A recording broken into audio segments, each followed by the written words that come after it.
Assalamualaikum warahmatullahi wabarakatuh. Kembali dengan saya Siti Nurfaizah dari Prodi Ekonomi Syariah. Di sini saya akan menanggapi tentang kebijakan moneter dalam perspektif ekonomi Islam. Pengertian kebijakan moneter adalah seperangkat kebijakan ekonomi yang dibuat untuk mengatur ukuran serta tingkat pertumbuhan pasokan uang dalam perekonomian negara. Jenis-jenis kebijakan moneter. Yang pertama, kebijakan moneter ekspansif. Kebijakan ini disebut juga dengan monetary expansive policy, merupakan kebijakan yang diambil untuk meningkatkan jumlah uang yang beredar.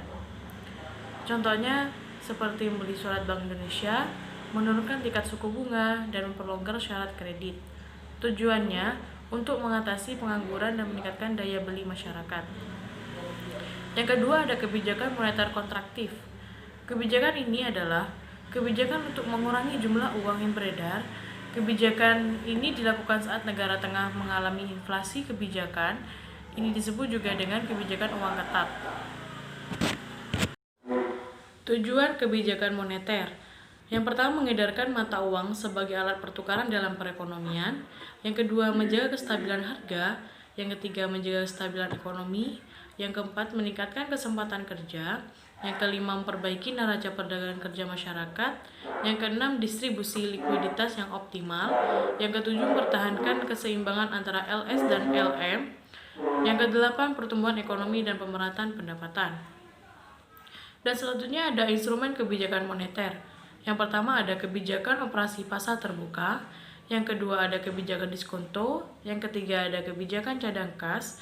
Yang keempat ada kebijakan kredit ketat. Yang kelima ada kebijakan dorongan moral. Yang keenam penyesuaian tingkat suku bunga. Selanjutnya ada beberapa mazhab instrumen kebijakan moneter dalam ekonomi Islam. Yang pertama ada mazhab pertama atau iktisaduna. Jadi mazhab ini tidak ada alasan yang memadai untuk melakukan perubahan-perubahan terhadap penawaran akan uang melalui diskresioner. Yang kedua ada mainstream. Mazhab ini merancang sebuah instrumen kebijakan yang ditujukan untuk mempengaruhi besar kecilnya permintaan akan uang agar dapat dialokasikan pada peningkatan produktivitas perekonomian secara keseluruhan. Selanjutnya ada instrumen kebijakan moneter dalam ekonomi Islam. Yang pertama ada nisbatul ikhtiyati, yang kedua iqna al-ma'wi, yang ketiga nisbatul iqrad, yang keempat as-suku wal islamiyah, yang kelima Islamic sukuk, yang keenam i'adatus sanadat, yang ketujuh al-istimar al-hukumi, yang kedelapan adatut taktis. Itu saja dari saya.